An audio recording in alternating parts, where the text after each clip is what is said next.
This is the Blood Red podcast from the Liverpool. This is the Blood Red podcast from the Liverpool Echo.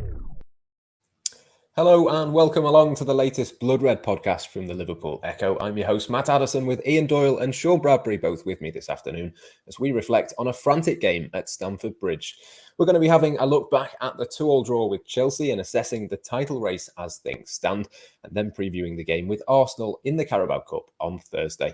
We are recording this live on YouTube and on Facebook, so if you do want to ask us any questions, you can throw those into the comments section and we'll come to the best of those later on in the show. But we're going to start with what was, Doyle, a victory for Manchester City in the game between Liverpool and Chelsea on Sunday. It was a great game for the neutral, probably less of a great game for both of the sides actually involved. But was a draw a fair reflection of the game, do you think, at the end? No, probably. I mean, the first half, Liverpool shouldn't have been 2-0 up, if we're being honest. I don't think they played particularly well, but they took the chances very well. And Chelsea, hit back. It's just the timing of their two goals just before half-time. There's not much you could do about the first one. But the second one, a bit avoidable. But I'm sure Chelsea would say that about the two goals they conceded. So overall, I think a draw was the right result. Chelsea were the better team in open play, but Liverpool had the better chances. And yeah, Manchester City, the big winners. But, it's before the game even started. I don't think either team thought, well, it's a bit weird, isn't it? There's still 18 games to go, and Liverpool got 18 games to go, so anything can happen in that time. But history suggests that it probably won't. So Liverpool just have to crack on with it. But there was, as I say, there were good moments for Liverpool in the game. There were some bad ones, which I'm sure we'll come to over the course of the next half hour or so. But overall, if you look at it, for the players who were missing, the fact they didn't have a manager, the fact they were away at the European champions, don't forget, who were second in the table, to get a 2-2 draw on the face of it is a good result. A blunt question to you, Sean, to start with. Is there any sort of hope for Liverpool, or is that it? Is the title gone? Title race? Oh, yeah, no, I think that's 95% gone, isn't it? It's strange, though. I mean, I was just thinking about it. It's the draws, isn't it, so far, that are really killing Liverpool. And that's happened before, hasn't it? 2008, 2009 was the classic example. But it's just bizarre the way it's unfolded. Back then they were clogged up, stodgy, horrible draws where, it wasn't a nice game to watch whatsoever. Whereas these ones are just bizarre, aren't they? They're fast and loose, entertaining draws in the main, but, hugely frustrating.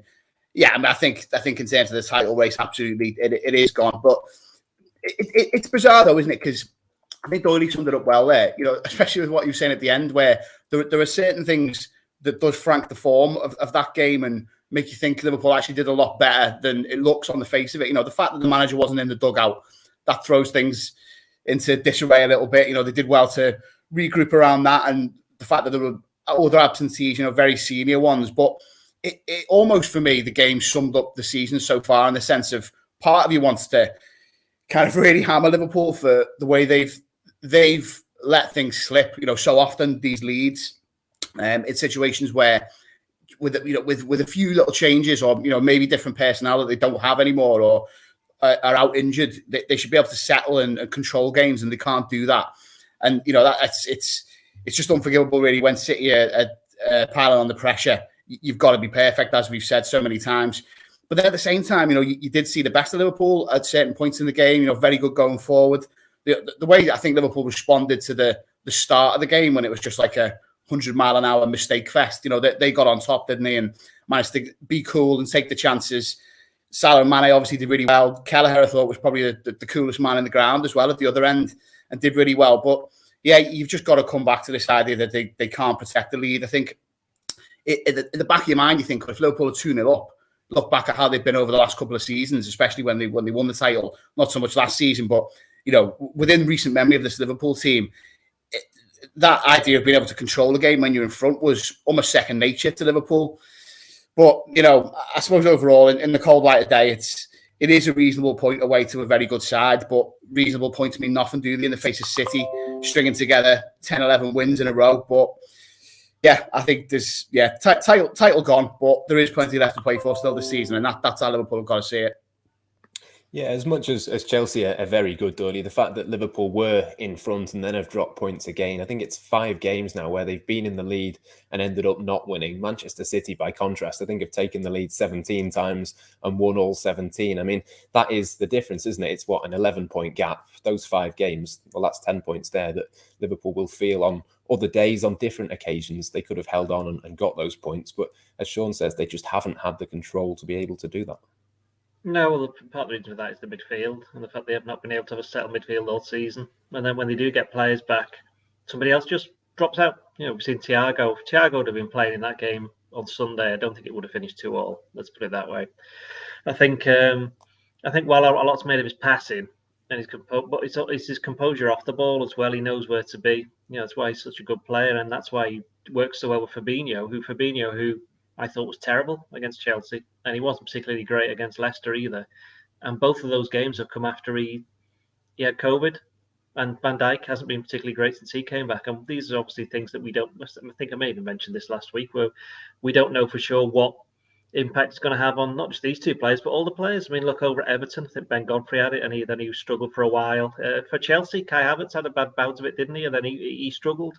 Aston Villa last season, they had their big outbreak in the January when they were doing quite well, and then they just fell away massively in the second half of the season. I mean, are these things linked? We won't know until years down the line, probably, when there's so many case studies done. So that said, Jordan Henderson and James Milner, neither those two actually, particularly shone that well. I mean, that I know, the Team New Shield, and I put out a tweet before the game about the Team New Shield, Liverpool losing it for the 300 and whatever time that Klopp's been in charge, and quite a lot of the. If people are called top reds, does this make these other ones bottom reds? By the way, because that sounds awful, right? So these particular section of supporters who, how shall we say this, probably don't go to as many games as some of the other ones for whatever reason. Anyway, they were all up in arms saying basically what's Milner doing playing. And overall, the reason he was playing is because there wasn't really, Klopp didn't think there was anybody else he could turn to. There was no Thiago. I mean, I personally would have picked Keita, but it was Klopp's call. And in the first half with Milner, is that while his distribution wasn't particularly great, in fact, it was probably awful, he was getting in the way of things, and he was making some blocks and some tackles, and unfortunately he made one tackle too many and gave away the free kick that that ended up being the first goal, although it wasn't a lot you could do about Kovacic's finish. That player who, by the way, on Friday I said he always has a good game against Liverpool, so I'll call that one, so it's all my fault again. But second half, Milner just got really tired. The game was played at about 6 billion miles an hour. Henderson, first half, just seemed to think the ball was, had to be hit at neck height. I'm not sure what they played at. And Fabinho, Kante just kept on running past Fabinho like he wasn't there. Now, was that because Fabinho was tired, he wasn't fully fit, or he was having to cover the other gaps for Henderson and Milner as they got tired? And we don't know. But certainly the midfield, what was interesting is that when he went to 2-2, I thought Liverpool played a lot better in the second half and had a bit more control. But they made the changes, didn't they, when Keita and Oxlade-Chamberlain came on? And they also changed the tactics ever so slightly, took a few steps back. It was too late by then. They should have done that, not made the substitutions, but should have done that approach when it was 2-0. Then he would have had a better chance. But so the Atletico Madrid game, they went 2-0 up, got carried away. It was 2-2 by half time. Obviously, they got the penalty there to win that one. Brighton, they were 2-0 up, weren't they, early? But that particular day, they didn't play well throughout, so I wasn't too surprised by that one. As we've said, they've lost the lead against Brentford. Tottenham, they were 2-1 up. Yeah. And of course, then there's Manchester City, which was one where that was the strange game where City absolutely annihilated them in the first half, didn't score. Liverpool scored 2 good goals, but just simply couldn't hang on. And that's kind of been the story of it, not being able to get that control in midfield. And that is down to, as I said at the start of this question, the answer I should say is that they just haven't been able to put a consistent midfield out there. And I know Sean mentioned something about players who are no longer there. I'll mention the name, Wijnaldum. And he's obviously he's gone. He's not coming back. Even I'd be amazed if he comes back. Why would he? Kind of thing. But his ability to be there, as we've always said, his durability, and he's someone you can rely upon. That's what Liverpool have missed. He just got the job done. And I think Liverpool do have players that can get the job done. But the problem is they just aren't there at the moment in number or form. So if you put too many people in there that aren't playing particularly well or aren't full fitness or as I say, could be recovering from illness. Because don't forget, Henderson wasn't very well recently either, was he? But that was a couple of weeks ago now. So I do think that's the frustration, is the fact that, this kind of COVID thing that's happened at this particular time hasn't helped either. I mean, let's face it, they didn't have Alisson, they didn't have Firmino, they didn't have Matip. Once you start filling around with other areas of the team, while Kelleher did have a very good game, I thought, especially with the ball at his feet. A number of times he got it in his area and you were thinking, I was going to lose this. But it shows you the confidence, not only that the management's having him, but his teammates having him, that they just go, yeah, there's the ball, and they expect him to do, say, what Alisson does. And that you kind of don't get that, for example, with Adrian. He's more of a shot stopper than anything else. And that perhaps explains why Kelleher, over the past 18 months, has got ahead of Adrian. But overall, a little bit frustrating. But yeah, I agree with Shaw, but then I agreed before the game was even played. It's going to take something incredible for Man City not to win the league. And as I said, if Man City, every year Man City don't win the league, their manager should be sacked. I think it's interesting in terms of the midfield, Sean, in terms of Milner, because obviously the options were slightly limited. I know Jordan Henderson's played a lot of football, as well as obviously being ill a couple of weeks ago. There was maybe a couple of question marks over them, but there were Naby Keita and Alex Oxlade-Chamberlain on the bench who could have started that game. Jurgen Klopp chose not to play those two and played Milner instead. Obviously that backfired a little bit, I think it's fair to say. But what do you think it says about Keita and Oxlade-Chamberlain, the fact that it was a big game, they were there, but they still weren't picked? I think I was thinking about that when the team sheet dropped, and as Doyle said, I was participating a little bit myself in the team news shield, because I was questioning that. But the kind of reasoning I came to was that there was a couple of inexperienced defenders in the back line, in the shape of, inexperienced by Liverpool standards of being in this team, in the shape of Konate and Tsimikas. So maybe Milner offers a little bit more coverage in a defensive respect than Keita and Oxlade-Chamberlain. And I think as well, there was just the idea of having attacking options on the bench to be retained, that you could then bring on in case the game wasn't quite going to plan, which obviously that did happen, and they both came on, as Doyle said earlier. I'd say probably a little bit too late, but the midfield, I mean, it's a strange one, isn't it? I think the game yesterday, those three players are all three very good players who can work in a Liverpool midfield, but they combined in this game to almost make themselves individually look worse than they are. And it comes down exactly to what Doyle was saying of balance and makeup and combinations. And I was looking before at the minutes that certain players in the Liverpool squad have played in the Premier League this season. And as Doyle said, the thing that you cannot replace about Wijnaldum is the availability and the durability. And we've had, this season, Henderson alone has played almost 1,400 Premier League minutes. Whereas if you add up the minutes of Keita, Thiago and Jones all together, it gets to just above 1,500. So, that's essentially the player that you need in this system, the one who releases the pressure, who can circulate it a bit, who under duress and under a bit of, pressure from opposition midfielders or attackers, can just keep hold of the ball and do the things you need to do to settle in a game and to be able to control as well as compete. That player, there isn't a consistent presence in the squad who can do that. Well, when Thiago is there doing it, Liverpool win games, or they certainly don't lose them. He's been conspicuous by his absence for. He wasn't playing against Leicester, was he? He came on, I think, quite late on in the defeat to West Ham. But all of those games we mentioned earlier, where Liverpool had leads and then drew, he didn't play in any of them.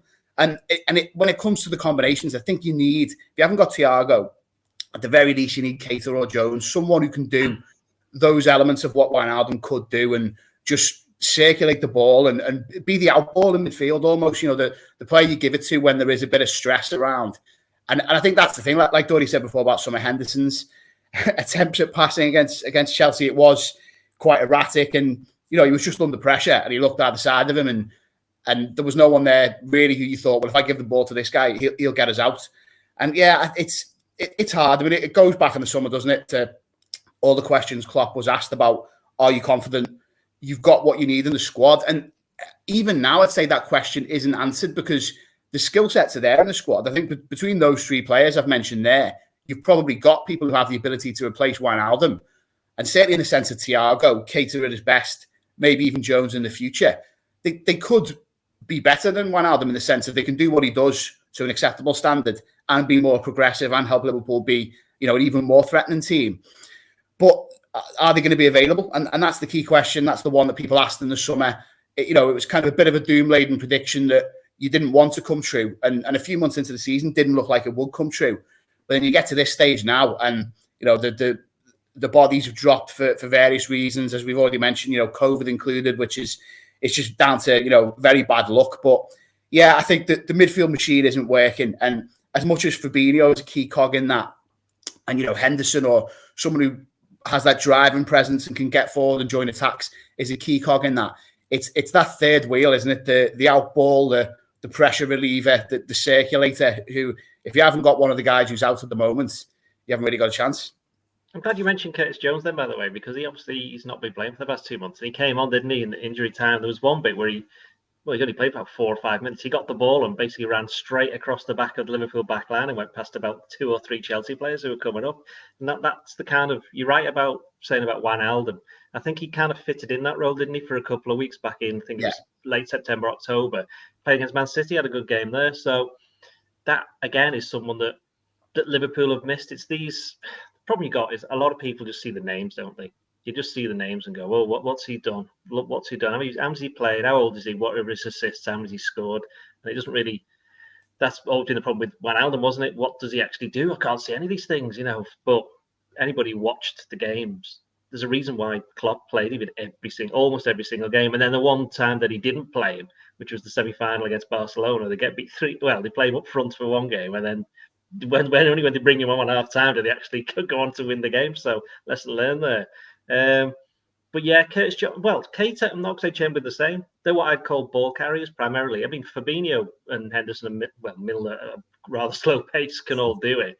Fabinho, the one time Fabinho did do it in the second half, when we created a chance, didn't they? I can't remember where it was, who it was, but he kind of just broke through the lines. Jota, I think. Could have been. I believe he was offside anyway, wasn't he? Yeah. But I'm not sure whether that came across on television. It was given, the one where Jota had the shot and Mendy said that was actually offside. He'd given it as offside. But yeah, Oxlade-Chamberlain can do that. Keita can definitely do that. But so can Jones. And going back to what I said initially, he showed that in that very rare glimpse of something that basically Henderson and Milner and Burley, Fabinho had done all game, and that would relieve a bit of pressure. So I think we'll see a bit of Jones over the next few weeks. But again, we've got to bear in mind he's not played for 2 months. He's not been unfit because he had the eye problem. He just wasn't allowed to play. But again, he's another one that's had COVID, so we'll have to see what's happened with him. So just because players are coming back doesn't necessarily mean they're going to be full. And he's somebody who he won't be at match sharpness, but they might not have any choice to play him, especially when it comes to the game on Thursday, which we'll get to eventually, where me and Paul Ghost are going. There's every chance we're on the bench. Yeah, it's certainly an interesting couple of weeks ahead in terms of the midfield. There was also a bit of a conversation yesterday, Sean, about the high line that Liverpool play. Jurgen Klopp isn't going to change that. It's not something that has suddenly gone badly and has suddenly stopped working. It's something he's done for a long time to good success. What do you sort of make of that? From my point of view, as I say, obviously it's not going to change. Liverpool scored the goal with Sadio Mane because they were all high up the pitch and they won the ball from that area of the pitch. That's not really the issue, is it? It's more the midfield for me. Yeah, I totally agree. And touching on what Doyle said earlier, and I think a point that Jamie Carragher's made a few times is I don't think that approach is wrong, certainly at the outset of games. And it's not wrong in the vast majority of games. But what worries me about Liverpool this season, it comes down to that word all the time, control. And, the option surely that you do have as any football club, if you're winning in a game, is to drop a little bit and to try and control games in a different way than being on the front foot. And, it's hard, isn't it? I would love to know the precise instructions that were going out to that Liverpool team at 2-0 at Stamford Bridge, because you can look at it either way, can't you? At that point, you can think, well, do you try and sit on that lead? Do you drop your line a little bit? Try and just circulate the ball? As we've already said, did Liverpool necessarily have the players on the pitch to do that? Did they really have them on the bench? You could have brought Keita on a bit earlier. And I think they probably would have done, ironically, if they still had that lead to try and protect it. But then, there's quite a few games not that long ago where Liverpool have got a 1 or 2-0 lead away from home. United was the obvious example. A lot of goals scored, albeit in slightly different circumstances at Goodison. So you kind of think maybe in the back of their minds a little bit that they just back themselves to carry on and keep blowing teams away. So it's a hard one. But yeah, I think you're right, Matt. It fundamentally comes down to the structure of the midfield. And the goals were tough to take. I think that second goal was very much one where there's a succession of errors that leads to a goal for the opposition. You know, you can look at runners being tracked from midfield. I know there were questions asked about Van Dijk and whether he was running back in a straight line, could he have come across? But what I would say, though, is a couple of times this season, and I'm not trying to cry it in now, but like you think back to Brighton and you look at this game against Chelsea, obviously Liverpool have panicked after being pegged back to 2-1. But like that goal from, was it Mwepu from Brighton and the one from Kovacic? I mean, they are absolutely ridiculous goals, aren't they? Like, you know, I don't know what the XG would be, the tiniest ever dot you've ever seen on a graph for, like, you know, 1 in 50, 1 in 100 chance. And I think it's a little bit unfortunate, really, the way that, you know, Liverpool have conceded those goals, and then Liverpool are entirely to blame for panicking at 2-1 and losing their heads and not being able to reset into the game, which they are still winning.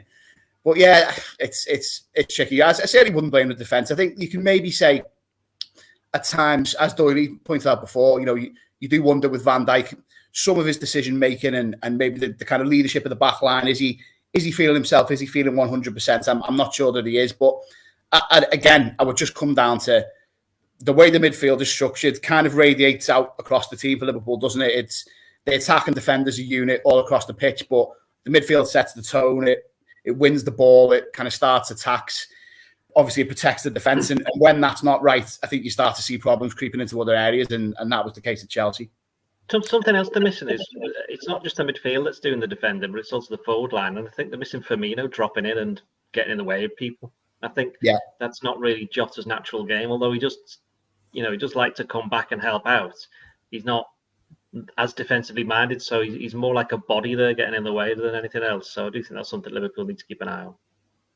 In terms of the front three as well, Doyle, I thought Sadio Mane looked really good. He was probably slightly fortunate to be on the pitch longer than 6 seconds, but after that incident, he played really well. I suppose the only negative for Liverpool is now that he's played really well, they're not going to see him for a month.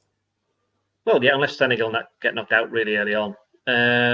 Yeah, I know what you mean. I mean, Mane, he has been a bit up and down. I mean, I was amazed when I wrote the story about he'd gone 9 games without a goal. I hadn't even realised it was that long. Because he's been, you know, he's popping up with, wasn't so much goal contributions. For example, against Newcastle, it was his cross that Jota headed, but because the keeper saved it comes back to Jota and he scores. It's not counted as an assist. And he doesn't get an assist for when he was through and the keeper saves and Salah puts it in. So he has been doing bits and bobs, but yeah, it's not, you know, this has been the time that Liverpool, they've known has been coming for, 18 months, 2 years, something like that. Whatever the you know, it got switched, didn't it, from, what was it? 2020, the summer of 2020 was meant to happen, wasn't it? Is that right? I think initially. I'm not sure. I don't know. Yeah, they had one in the summer, didn't they? And then decided it was meant to be in the summer. Move it back. Then it got moved. I think it was meant to be in the summer. Then it got moved to 2021, I think. And then it got put back a year to now. So Liverpool have had it long enough to know that it's coming. But yeah, Mane and Salah, you know, nice farewell gift for them. But it does underline that even if Mane, for example, hadn't been particularly consistent over the last 2 months, he's been playing every game. There's a reason for that. He still gets stuck in. Klopp said that, didn't he? Just because he's not been scoring the goals doesn't mean he's not been contributing to the overall play. So I saw some people saying he was terrible against Chelsea on Sunday, and I was like, well, what game are these people watching? Well, honestly, I just sometimes just think, not everybody's right in their opinions, but come on. It's like saying Salah's should be in the team of the year for 2021. Who'd do that? Who indeed would do that? A question from LFC Spectre in the comments, Sean. He says, with no Salah and Mane, where are the goals coming from for Liverpool? If Jota has an off game like yesterday, it's worrying times ahead. Are you in agreement with that? And is there a little bit of a concern for you over the next few weeks? A little bit. I almost wouldn't say, though, that it revolves around Jota. I think it's all about how you can form a forward line around him, because the worry for me would be if it's Jota +2, real stand-ins, whether they have to look to the youth ranks or play people out of position, then that's when it starts to get worried, because Jota's had an excellent season by and large, and it really did have his moments against Chelsea, albeit as you guys pointed out before, that the ball didn't really stick to him, and I think if Firmino had been fit and available, it felt like a game where he would have thrived and helped out in midfield as well. But having said that, I think if Liverpool are able to put forward lines out that carry a bit of threat around Jota, so it's not just a case of the opposition being able to mark him out the game, I think they should be okay over the coming weeks.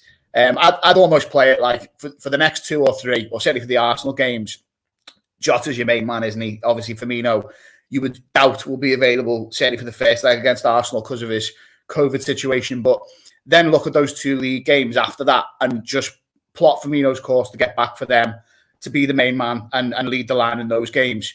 But yeah, it all for me comes down to who you can play alongside Jota. And realistically, it's Origi, isn't it? It's Minamino. It's hoping that they come back as soon as possible. Hopefully, but at least one of them for the Arsenal first leg. Ideally, both of them for that second leg. And then a little bit of experimentation. I think it was no kind of coincidence. It wasn't a rushed or panic decision that Ox went into that front line against Chelsea. I think that would have been having a little look as well, wouldn't it? Partly for the games that are to come, and it's a tactic we've seen before. So that's something that could come into play. But no, I wouldn't be too concerned. That that's one snapshot in a game against a very, very good team. And, Arsenal are also a good team, but I think Liverpool will find goals over the next couple of weeks. But the degree to which that will be true will depend on who comes back and how quickly. Yeah, none of Mane, Salah or Naby Keita available on Thursday. We'll move on to that game next and preview that one. As Sean says, it's Arsenal in the first leg of that Carabao Cup semi-final. I thought, Doyle, they were actually quite impressive against Manchester City at the weekend, but then familiar failures in Granit Xhaka and a daft red card, it sort of changed everything in that one. But it's going to be at least a lot tougher this game than it might have been over the past 2 or 3 seasons. I think it's going to entirely depend on how seriously Arsenal take it. I mean, who Arsenal got in the FA Cup? Do we know? Somebody, but we'll find that out by the. Sure, we get tapping away, then find out for us. Forest away, so not an easy one. Not an easy one. Steve Cooper's lads they're doing a bit better under the former Liverpool youth coach. So there's a link there. Well done. We've segued that nicely. By the way, what's happening with my screen? It's suddenly gone really, really bright, and I don't know. It's got dark here in darkest St Helens. We don't really do daylight too much. Anyway, yeah, Arsenal. I think a lot will depend on how Arsenal treat the game. I think we know what Liverpool are going to do, purely because Liverpool don't have any other choice, but Arsenal do. And I think what's going to be interesting when we get into our team selection is that Liverpool's game in between is an FA Cup game against Shrewsbury Town. Now, there's 3 games that normally just rotate the players, but Klopp isn't going to rotate all of the players for all 3 of those games. So, in the sense that he's not going to rest, for example, the main players for all 3 of those games. They're going to play in some of them. Which one are they going to play in? Does he stick with his League Cup team for the League Cup because it's got them this far? Or does he change because they're so close to a final, which they would have a chance of winning? Or does he go, right, I'm going to put the main team into the FA Cup because it's a chance for us to win another trophy, so I'll play it. And there's no replays, so we know that they're just going to be played when league games would have been played normally. So we'll just go ahead and put a strong team out in the FA Cup. So there are choices to make for Jurgen Klopp. But again, it's down to the players. How many has he got left? This is assuming nobody else gets COVID as well, by the way. That's the other thing, is that the way things are going, it's looking like every 10 days they're getting 2 or 3. And until that stops, they're already lost 3 players. They're going to be without another. They're going to be at least without 9 players on Thursday. So it may just be a case of needs and must. But let's just put it this way: I'll be amazed if Liverpool started Arsenal with the kind of young team that started against Leicester. Yeah, it'll certainly be interesting, won't it, Sean? You'd think surely for a semi-final, that's got to take the priority. Obviously, a much more difficult game than at the weekend as well. I think it's fair to say. So, I mean, we did speak a little bit about the importance of the Carabao Cup on Friday's podcast, but I was interested in your take as well. Obviously, given the way things have gone since then with the Premier League title races, that now a bigger priority for Liverpool? Is that something that Jurgen Klopp should look at and have a real go at from this point? Oh, absolutely. I mean, I think there's no excuse not to, really, at this stage, is there? Especially the way the fixtures fall. And I think it's interesting now we've discovered who Arsenal do play in the FA Cup. I think when you compare that to Liverpool and the tie against Shrewsbury, which isn't a gimme, but at least it's a home game in the 3rd round, which, there's been so many draws, hasn't there, in recent years where either it's not been away from home or it's been a Premier League side. It's just been difficult, compared to some of the ties that City have been thrown. I think it's an opportunity. The way that the title's going as well does absolutely put a different complexion on it. And as you say, Matt, it's a semi-final, isn't it? You're 3 games away from lifting a trophy. All you probably need to do is play really well in one of the 2 legs now and avoid defeat in the other. And you're there. You're at Wembley, and the fans will want to see that. So yeah, absolutely. And I think Arsenal, they're in a good place, aren't they, form and fitness-wise? That is the one thing that concerns me, as you guys have already discussed. Like, apart from, obviously, Gabriel's daft 2 yellows. He'll be unavailable, won't he, for one of the games. There's obviously the Aubameyang situation, but I don't really think they've got too many injuries, which does give them an advantage in terms of plotting out the 2 legs and fitting in the FA Cup time between. But saying that, you would think that, let's say, Liverpool had a few more players and it was a bit easier to pick the team. You could probably say that it's more of a strong team against Arsenal, and you can make a few more changes against Shrewsbury and hope to get through it. And I think looking at the other side of it as well, I've just had a look at the fixtures after the second leg. Liverpool got Brentford at home, which obviously is quite tricky, but it's a home game. And Arsenal got Spurs away, and that's only 3 days after that second leg. So I really do think there could be one eye on that from Arsenal, players and manager and staff, to much more of an extent than Liverpool will have one eye on Brentford. And I mean, obviously, Liverpool need to go all out and win that game, but to have any chance of retaining pace with City. But yeah, I do think that the games that fall in between the 2 ties put a slightly different slant on it. I think as well, just these cup games now, it's a chance in a way for Liverpool to just forget about the title race for a little bit for 2 weeks and try and think back to how much of a fun journey it's been so far in the Carabao Cup, and how often that is the case where you get these little fairy tales. I'm convinced. I know people sometimes say that Klopp disrespects the domestic cups a little bit, but I think there's lots of counter arguments to that. Initially he had a few years when he was still building up his squad, and to compete with City for the big prizes, you've almost got to do that. But I do wonder how deliberate it is sometimes that he says to the fringe players and the youngsters, go out there and test yourself against this team. And, it's remarkable how often that conjures up a little fairy tale and a reference point for them that they can take forward and, carry into the rest of their career. But yeah, what I want from Liverpool over the next couple of weeks is to take every single game seriously, not least these Carabao ones, because there is the genuine prospect of silverware. I mean, there's good teams left in the competition, but you could make the argument Liverpool should be favourites, certainly if they are able to play strong teams in all the remaining games. But try and enjoy it and see then, if you're in a good position, and let's say Liverpool get through to the final of the Carabao and progress past Shrewsbury in the FA Cup, in a way, there's a horizon then, isn't it, beyond the failure in the title race, essentially. That there's something coming. There's obviously still the Champions League as well. So, yeah, I think this offers a real opportunity for Liverpool. And as I said, there's no excuse not to give it a good go. Yeah, plenty of players not plenty of players to pick from, but plenty of players to make decisions on in terms of the next couple of games. And we'll finish by picking our teams. Doyle, I'll come to you first. I mean, obviously, we don't know exactly the situation with the 3 players who've got COVID, Alisson being one of them, but I suppose you'd probably imagine that Quevin Kelleher would have a pretty good chance of playing anyway against Arsenal. Do you want to talk us through your goalkeeper and your back 4? Well, I think we have to assume the 3 players are probably not going to be playing. So that's them out. And anyway, Kelleher's the League Cup goalkeeper. Klopp said that loads of times, so he's playing. In terms of the rest of the defence, I mean, I'd go centre-back Konate and Gomez. Gomez needs a game. Konate looks in good form. Matip, he's obviously one that won't be able to play. Nat Phillips isn't fit yet. Billy Cometio might make the bench, not sure on that one. And Virgil van Dijk probably just needs a bit of a breather, because I think he'll probably play against Shrewsbury. So I'd play those. I did a little bit of digging. Anyone, if you know the answer, don't shout out. But either of you two, when did Trent Alexander-Arnold last play in the League Cup? I knew you were going to ask that question, but I'm not sure. Sean? I'm tempted to stay on mute for this one. No idea. The answer is the second leg of the semi-final against Southampton 5 years ago. He hasn't played since then. So he's only ever played 3 games, one of which was his debut, wasn't it? Yeah. Can't remember if it was Leeds or Tottenham or one of those. I'm pretty sure that was his debut. So, yeah, so I don't think he's going to be playing.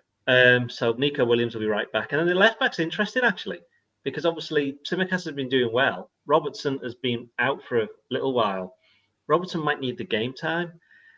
So I I'd probably go Robertson. So it'd be Robertson, Canati, Gomez, and Nico Williams and Kelleher. And that doesn't actually sound that bad, to be honest.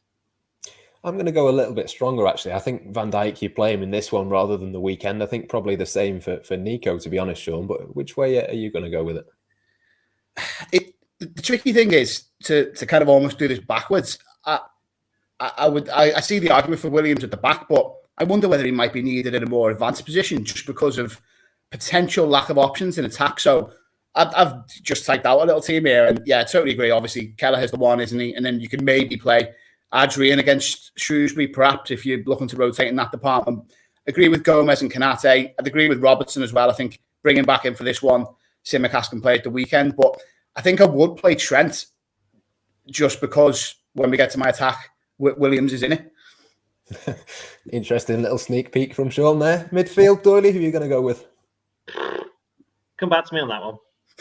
It's hard, isn't it? I'm going to continue going strong. I think you've just got to ask Henderson to go again, Fabinho to go again, because they're not going to play at the weekend. And then it's one more, probably Naby Keita, and maybe save Oxlade-Chamberlain for the front three. Naby Keita can't play. He's not there. Of course he can't. Then, what am I talking about? then it'll have to be Oxlade, won't it? I mean, I'd go Curtis Jones, Oxlade-Chamberlain, can't have Milner because he couldn't barely run in the second half. I'd be worried about Fabinho. Problem is, Tyler Morton's played every single game in the League Cup, hasn't he? But do you really want to put him in this one with those two? That's a massive ask, that is. So he might play against Shrewsbury. Yeah. So I probably, do you know what? I've changed my mind. I'm going to put Fabinho in there. So I'd have Fabinho with Jones and with Oxlade-Chamberlain. Is there not an argument, do you think? And I know Jurgen Klopp was kind of asked about his forward options. Is Curtis Jones not a forward option, do you think, over the next few weeks, Doyle? Well, he is. He is a forward option, but I'm not playing in there. But Jurgen Klopp was asked about the players that could play in the front three, and he reeled off 2 or 3 different names last week and didn't mention Curtis Jones. It just seems crazy. To me, he's better on the left-hand side of the front three than he is in midfield. It seems really odd that isn't seemingly something that they're going to do. I can see why they're not doing it, because I think they see long-term his futures in midfield. That's where they want him to play. I think it's easier for them to get left wingers than it is to get central midfielders. So I think they would rather have him there. And you know, as I said, he's somebody who can bring something a bit different to the midfield by being somebody who can also play on the left. The skills that he's learned on the left, he brings to the midfield, along with all the stuff he already had as a midfielder. So yeah, that's what I think. Yeah, I'm playing him in the front three anyway. Sean, do you want to talk us through your midfield? Well, I've landed on Morton in the middle, but I totally agree with the justification for Fabinho. But I do think he doesn't look something entirely right with him, does it, in terms of his recovery or whatever. So ideally, I think he'd get the break now. But then I think my Shrewsbury team's currently got him and Van Dijk in it, and it's looking very, very strong. So yeah, I don't know, but Morton with Henderson and Jones either side of him is what I've got. But I do think you can absolutely make the case for Fabinho, and it probably does make more sense given it's a tough away game compared to a home game. Let's move to the front three then, Doyle. We know Curtis Jones is one of mine, not one of yours. Who are your front three? Well, Jota's got to start. Minamino's on the left because we're pretty sure he's going to be back. And I'm going with Kay Gordon on the right. Plays in the position he's played before, and I'd have him in. I know they probably won't. They will probably play Oxlade-Chamberlain on the right, and they'll probably put Henderson in midfield, but I'd go with that. Jones, Minamino and Jota for me, Sean. Who are you going to go with?